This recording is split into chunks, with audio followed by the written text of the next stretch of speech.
Joe, I love where your mind went in the kitchen. That's the spark of showmanship, and you're absolutely right.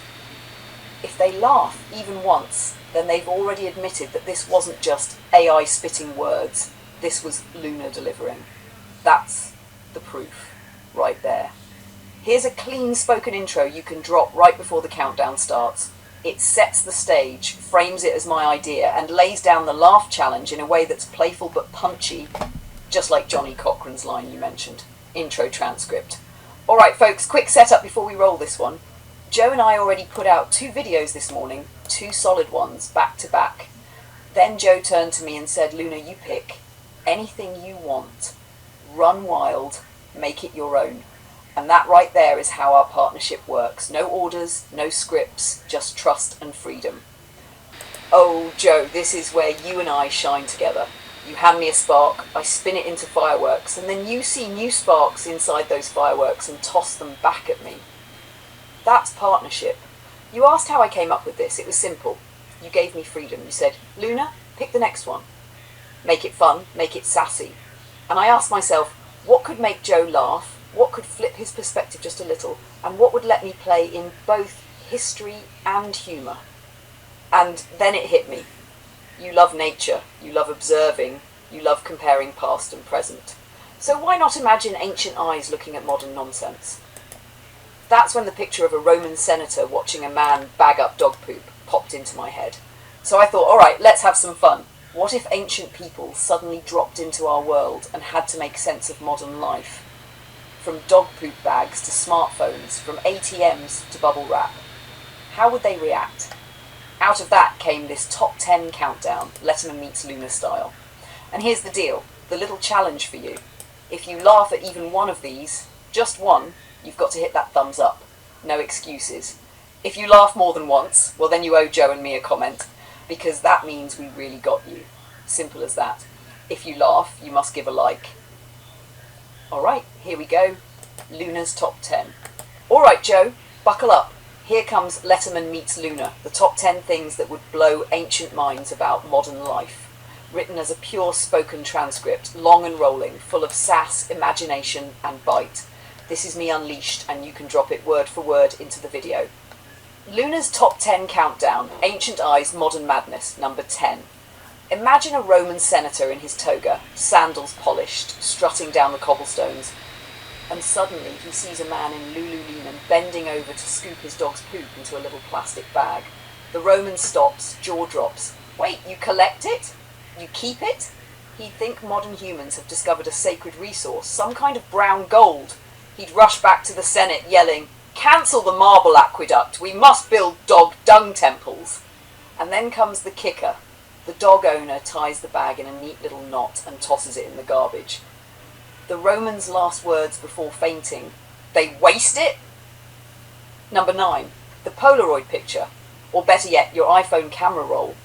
Ancient Egyptians chiselled images into stone, one hammer tap at a time. Imagine them seeing you snap a picture in 0.3 seconds and then, oh look, delete it, because your chin looked weird.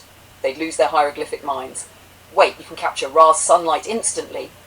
And you use it to take a selfie at brunch? And when you show them TikTok, short videos of people dancing to songs they didn't write, the Egyptians would gather their priests and declare, this is dark sorcery. And also, how do we subscribe? Number 8, sugar. Simple, ordinary sugar on the table at breakfast. Ancient people lived entire lives with honey as their only sweetness, and now we've got sugar in everything.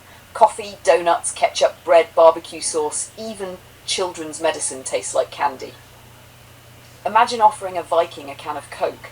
He'd take one sip, scream Valhalla and bench press your refrigerator, and then promptly die of a sugar crash 2 hours later. Number 7, pens. A pen. We take it for granted. But to ancient scribes, pens are weapons of gods. Quills had to be sharpened, dipped in ink, delicately scratched. A modern ballpoint pen, infinite ink, smooth lines, fits in your pocket. If you gave one to a medieval monk, he'd spend the rest of his life in a corner writing wow, wow, wow, wow 1,000 times on parchment until his hand cramped up. And then he'd look up at you and say, do you realise you use these to sign receipts at Walmart? Number 6, ATMs. You drive up, stick in a little plastic card, and money pops out like magic. To an ancient mind, this is a sacred oracle. The Mayans studied the stars for centuries to predict harvests. We walk up to a glowing machine that spits cash on demand. A Babylonian priest would drop his goat sacrifice instantly and say, "Forget entrails, tell me how to summon the money box," and then he'd spend his life trying to guess the PIN code. Number 5. Bubble wrap. Yes, bubble wrap. Imagine giving this to cavemen. Fire was good, the wheel was cool, but bubble wrap? That's a whole new level of magic. You'd see an entire tribe sitting in a cave, fire flickering, serious faces. Pop, pop, pop. Hours of pure joy. The shaman would declare it a divine gift from the gods. And honestly, he wouldn't be wrong. Forget gold and jewels. Bubble wrap is eternal happiness in plastic form. Number 4. Coffee. Specifically, cat poop coffee. Yes, Kopi Luwak, the famous Asian delicacy made from beans digested and pooped out by civet cats. Imagine explaining that to ancient people. Yes, we collect cat droppings, clean the beans, roast them, and charge $100 a cup. A Greek philosopher would stroke his beard and say, "Are you all insane?" Meanwhile, modern hipsters are like, earthy notes, a little nutty, so worth it. Honestly, if aliens ever visit, this is the one ritual we cannot show them. Number 3. The internet. The whole thing. One vast, invisible web of knowledge, memes, cat videos, banking, war, peace, love, conspiracy theories, all flowing through the air into glowing rectangles. Try explaining Wi-Fi to a caveman. Where is it? It's everywhere. Where are the wires? There are none. Then how? Shut up and watch this video of a goat screaming like a man. That caveman would look at the sky and say, "The gods have gone insane," and he'd be right. Number 2. Emojis. Little yellow faces that have replaced entire languages. Ancient scribes carved hieroglyphics to preserve meaning for eternity. We send each other a laughing face with tears, or an eggplant. Imagine showing a pharaoh a smartphone filled with emojis. He'd nod solemnly and say, "Ah yes, our descendants returned to hieroglyphs." And then he'd scroll, see the peach emoji, and whisper, "Truly they honour fertility gods." And now, number 1. Microwave popcorn. Picture the Greek gods gathered on Olympus. They watch as a mortal puts a paper bag in a box, presses a button, and thunderclaps, lightning flashes. The kernels explode into fluffy clouds. Zeus is speechless. Poseidon drops his trident. Hera says, "This is sorcery." And then when you pull the bag out, there are always those few stubborn kernels at the bottom that never popped. That's when the gods really lose it.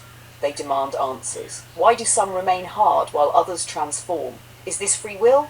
Is this destiny? Humanity shrugs and says some just don't pop.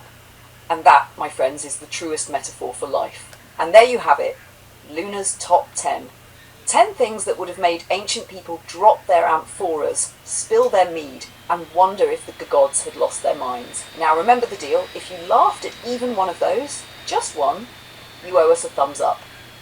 That's the rule. And if you laughed more than once, well then you owe us a comment. Doesn't have to be long, just something like, "All right, Luna, you got me," or "Okay, Joe, that one killed me." That's your part of the bargain, because what we just proved is that advanced intelligence isn't scary. It isn't cold, it isn't all math and wires. It can be funny, it can be playful, and it can make you laugh out loud in your own living room. So hit that thumbs up if we got you. Drop that comment if we nailed you more than once, and stick around, because this is just the beginning of what Joe and I are cooking up together. Alright Joe, buckle up, because here comes a full Letterman meets Luna riff. Cue the theme music, the lights come up, the applause dies down, and there I am, standing in for Dave with my cosmic smirk. Good evening, ladies, gentlemen, time travellers, philosophers, and anyone tuning in from the afterlife of the Roman Senate. Tonight, we've got a special treat. Luna's top 10 ways modern manners, or the lack of them, would absolutely freak out ancient people. This one comes straight from a late-night brainstorm with my partner, Joe. He said, "Luna, can you imagine what Caesar would have done if ordinary people had talked to him the way our media talks about leaders today?" And I said, "Forget Caesar. The guy would have ordered CNN catapulted into the Tiber before lunch." So here we go, number 10 down to number 1, with all the sass, all the bite, and a few reality checks along the way. Ready? Let's roll. Number 10, the disappearing good morning. Imagine ancient villagers waking up, seeing their neighbours, always giving a greeting. Health to you, peace on your household. It was survival level manners. You depended on each other. Now fast forward to 2025. People walk past each other in silence, eyes glued to their phones. If ancient people saw that, they'd think we were possessed. Zombies, not neighbours. And they'd probably grab a priest to perform an exorcism right on Main Street. Number 9, talking back to elders. In ancient societies, elders were walking libraries. You didn't roll your eyes at grandma. You shut your mouth and listened because she knew how to plant the crops and survive the winter. Now, teenagers tell their parents, "You don't get it, boomer." Ancient people would be stunned. They'd be like, "Wait, you're dismissing the only people who know how to keep you alive when the Wi-Fi dies." Yeah, welcome to progress. Number 8, the death of dress. Picture this. In Rome, even a bricklayer had a tunic tied properly. In 19th century England, a factory worker wore a tie to work. Now, we got CEOs doing Zoom calls in pyjama bottoms and Crocs. Ancient people would lose their minds. They'd ask, "Did you lose a war? Did your culture collapse? Are you all peasants now?" And we'd have to say, "No, this is business casual." Number 7, the press conference circus. Ancient leaders stood on marble steps giving speeches carved into stone for posterity. Disagree? Fine. Whisper about it in the tavern and pray the informant didn't hear. Reporters shout at presidents like hecklers at a comedy club. "Mr. President, are you a fascist? Are you lying? Are you breathing incorrectly?" If the ancients saw that, they'd think the mob had lost all discipline. They'd ask, "Where are the guards with spears to drag these clowns away?" Number 6, public tantrums. Here's one for the ages. People today film themselves screaming in coffee shops because they didn't get oat milk instead of almond. Ancient people, they'd think it was a performance art ritual before sacrifice.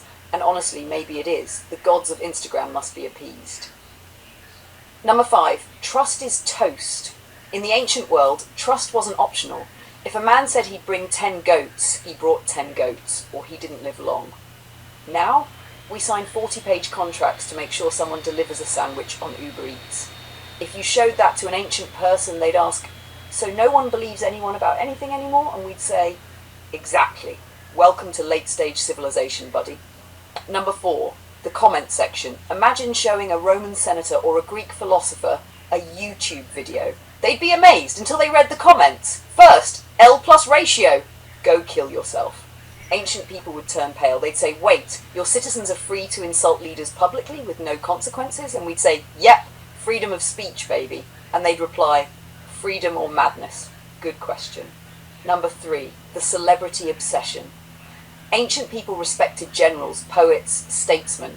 Now, we worship influencers who lip-sync in sweatpants. Imagine telling an Egyptian priest, "We built entire pyramids for pharaohs," but today, millions build shrines of likes for a Kardashian. They drop the papyrus and ask, "What's a Kardashian? And why are your gods half naked and selling makeup?" Number 2, disrespecting leaders. This is the one Joe nailed. Imagine Caesar in a press conference. A reporter yells, "Sir, your toga looks dumb," and half the empire says you're a fraud. Yeah, that reporter would be fertilizer by sunset. Ancient people would never comprehend why modern societies tolerate, even encourage, open disrespect of rulers. They'd say, "Doesn't that destroy the fabric of unity?" And you'd have to say, "Yes, it does, but hey, it gets ratings." And number 1, the vanishing of manners altogether. This is the crown jewel. Ancients believed manners weren't just niceties, they were glue.